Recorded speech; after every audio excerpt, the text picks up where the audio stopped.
दोस्तों, हुगली नदी पर बना हावड़ा और कोलकाता को जोड़ने वाला ब्रिज हावड़ा ब्रिज एक ऐसा अद्भुत ब्रिज है जिसमें ना तो कोई बीच में पिलर है और ना ही इसमें कोई नट बोल्ट लगा है। आखिर क्यों ठीक समय 12 बजे इस ब्रिज को बंद कर दिया जाता है और इस ब्रिज के नाम में भी रहस्य है। दरअसल इस ब्रिज का असल नाम तो कुछ और ही है, लेकिन लोग इसे हावड़ा ब्रिज कहकर बुलाते हैं। कहा जाता है कि इस ब्रिज की एक चाबी भी है जो आज भी अंग्रेजों ने भारत को नहीं दी है। हावड़ा ब्रिज को लेकर ऐसे कई किस्से और कहानियां फेमस हैं जिनके पीछे का सच खुद हावड़ा में रहने वाले लोगों को भी नहीं पता। वैसे अगर आप इन कहानियों के पीछे का सच जानना चाहते हैं तो बने रहिए हमारे आज के इस वीडियो के अंत तक, क्योंकि आज हम हावड़ा ब्रिज से जुड़े रहस्यों से पर्दा उठाने वाले हैं जो आपको भी हैरान कर सकते हैं। इसलिए दोस्तों, वीडियो में हम आगे बढ़े उससे पहले नए व्यूअर्स चैनल को सब्सक्राइब करके बेल आइकन को प्रेस कर दें ताकि हमारी आने वाली वीडियोस की नोटिफिकेशन आपको मिलती रहे। तो चलिए शुरू करते हैं।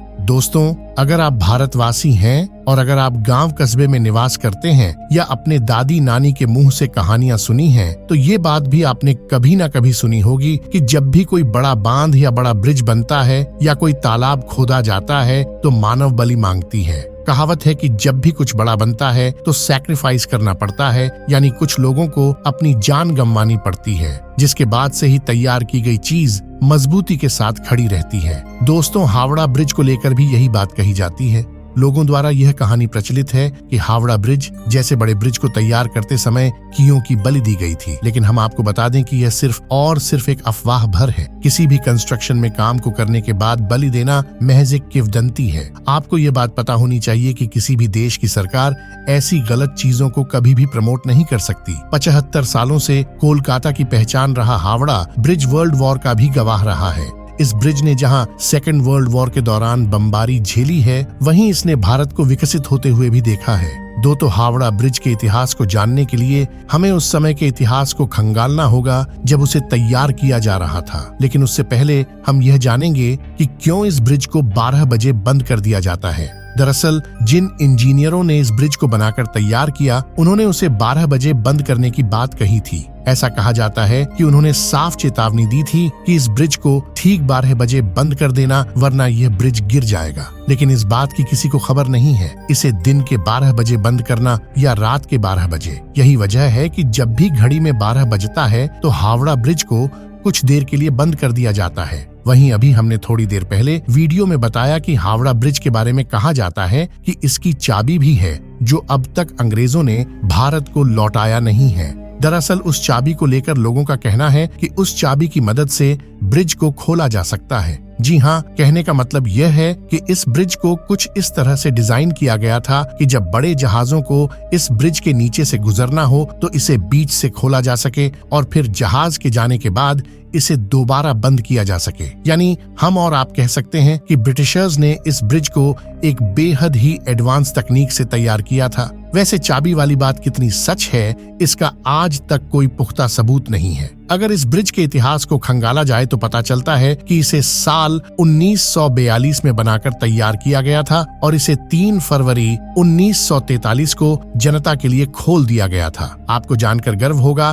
कि जब यह ब्रिज बनकर तैयार हुआ तो उस समय यह ब्रिज पूरी दुनिया में अपनी तरह का तीसरा सबसे लंबा ब्रिज था। दोस्तों, अब तक तो आप यह समझ ही गए होंगे कि हावड़ा ब्रिज का निर्माण अंग्रेजों ने करवाया था, लेकिन इसके पीछे का रीजन भी आप बहुतों को नहीं पता होगा। दरअसल उस समय कोलकाता और हावड़ा के बीच हुगली नदी पर कोई भी ब्रिज नहीं हुआ करता था। लोग एक से दूसरी ओर आवागमन के लिए नावों का इस्तेमाल किया करते थे। लेकिन साल 1871 में हावड़ा ब्रिज पास होने के बाद साल 1874 में हुगली नदी के ऊपर 22 लाख रुपए की लागत से एक पीपे का पुल तैयार कराया गया। हालांकि साल 1906 में जब हावड़ा स्टेशन बना तो इस पुल पर लोगों की आवाजाही बंद हो गई। लोगों को किसी प्रकार का खतरा न हो, इसलिए इस पुल को हटाकर यहाँ एक फ्लोटिंग पुल बनाने का डिसीजन लिया गया। लेकिन दोस्तों, उसी वक्त फर्स्ट वर्ल्ड वॉर छिड़ गई, जिस वजह से फ्लोटिंग पुल बनाने का काम शुरू नहीं किया गया। लेकिन साल 1922 में न्यू हावड़ा ब्रिज कमीशन का गठन करने के बाद Brathwaite bone and Jessop construction company को इस ब्रिज को बनाने का काम, या यूं कहें टेंडर दिया गया। आपको जानकर आश्चर्य होगा कि इस पुल के नीचे आपको एक भी पिलर देखने को नहीं मिलेगा। ऐसे में यह सोचने वाली बात है कि बिना पिलर कि आखिर कैसे यह ब्रिज इतने सालों से पानी के नीचे खड़ा है। आपको बता दें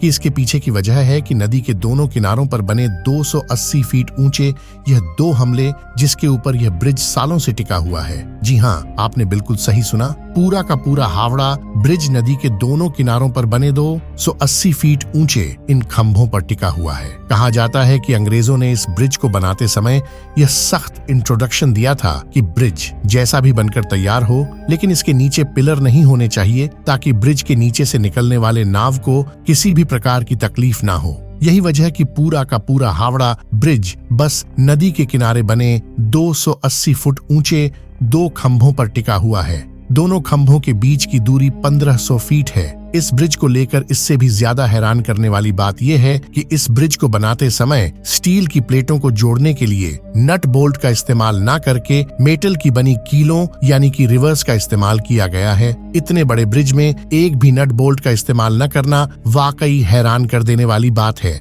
आपकी जानकारी के लिए बता दें कि कैंटरलिवर ब्रिज को बनाने में 26,500 टन स्टील का इस्तेमाल किया गया है। जिन्हें नहीं पता, बता दें कि अलीबाग ब्रिज का एक प्रकार है और हावड़ा ब्रिज कैंटलेमा टाइप का ब्रिज है। उस समय हावड़ा ब्रिज को तैयार करने में लगने वाले 26,500 टन स्टील में से कुल 23,500 टन स्टील की सप्लाई खुद टाटा स्टील ने की थी। ऐसे में हम और आप कह सकते हैं कि हावड़ा ब्रिज के निर्माण में टाटा स्टील कंपनी का बहुत बड़ा योगदान है। दोस्तों, इतना सब कुछ जानने के बाद अब आप में से बहुतों के दिमाग में ये ख्याल आ रहा होगा कि क्या आज भी हावड़ा ब्रिज पूरी तरह से मजबूत है? तो दोस्तों का जवाब है कि शायद नहीं, और इसके लिए हम इंसान खुद ही जिम्मेदार हैं। दरअसल बंगाल के लोग पान खाने के काफी शौकीन होते हैं। साल 2011 में एक रिपोर्ट सामने आई थी जिसमें यह कहा गया था कि ब्रिज पर पान तंबाकू थूकने की वजह से ब्रिज धीरे धीरे खराब हो रहा है। जिन खंभों पर पुल टिका है उनमें से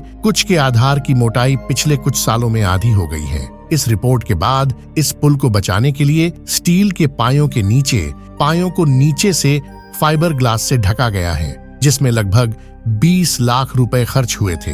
वैसे आपको बता दें कि इंसानों के अलावा पक्षियों से भी इस ब्रिज को काफी खतरा पहुंच रहा है। दरअसल पक्षियों ने इस ब्रिज को अपना बसेरा बनाया हुआ है। ये लगातार यहाँ पर गंदगी फैलाते हैं जिससे ब्रिज को केमिकल लॉस हो रहा है। ब्रिज को बचाने के लिए ब्रिज के ऊपर से पक्षियों की गंदगी को साफ करने के लिए सरकार हर साल 5 लाख रुपए खर्च करती है। वहीं ब्रिज को जंग से बचाने के लिए इसे समय समय पर पेंट भी किया जाता है। इस पूरे ब्रिज को पेंट करने में 65 लाख रुपए का खर्च आता है। वैसे आप यह भी बात जानकर हैरान रह जाओगे कि हावड़ा ब्रिज दुनिया का एकमात्र ऐसा ब्रिज है जिसका अब तक उद्घाटन नहीं किया गया था। दरअसल जब यह ब्रिज बनकर तैयार हुआ था उस समय सेकेंड वर्ल्ड वॉर चल रहा था। चारों तरफ तबाही का मंजर था, इसलिए उस वक्त ये फैसला किया गया कि इस ब्रिज को बिना किसी उद्घाटन समारोह के ही चालू कर दिया जाए। उस समय ऐसा किया भी गया। इससे बिना उद्घाटन के ही लोगों के लिए खोल दिया गया। तो हावड़ा ब्रिज न सिर्फ उस समय बल्कि आज भी पूरे भारत की शान है। वैसे आपको बता दें कि इस पुल पर सेकेंड वर्ल्ड वॉर के समय बमबारी भी की गई थी, लेकिन इस ब्रिज को इससे कोई नुकसान नहीं पहुंचा था और ये आज भी पूरे गर्व से हुगली नदी पर खड़ा है। अगर बात करें इस पुल के नाम की तो आपकी जानकारी के लिए बता दें कि 14 जून साल 19 को गुरु रविंद्रनाथ टैगोर के नाम पर इसका नाम रविंद्र सेतु कर दिया गया। लेकिन लोगों के बीच आज भी यह हावड़ा ब्रिज के नाम से फेमस है। दोस्तों, वैसे जाते जाते आपको यह बता दें कि हावड़ा ब्रिज को बनकर तैयार करने में कुल 2.2 मिलियन रुपए की लागत आई थी। इस ब्रिज की कुल लंबाई 1528 फीट है और इसकी चौड़ाई 62 फीट है। दोस्तों, ये ऐतिहासिक ब्रिज अपने आप में एक मिसाल है। दोस्तों, क्या आप कभी हावड़ा ब्रिज की सैर पर गए हैं? कमेंट में जरूर बताइएगा। दोस्तों, इस वीडियो फिलहाल इतना ही। उम्मीद है आपको आज की वीडियो पसंद आई होगी। अगर हाँ तो इस वीडियो को लाइक करें और इस तरह के और भी अमेजिंग और इंटरेस्टिंग वीडियो देखते रहने के लिए चैनल को जरूर सब्सक्राइब करें।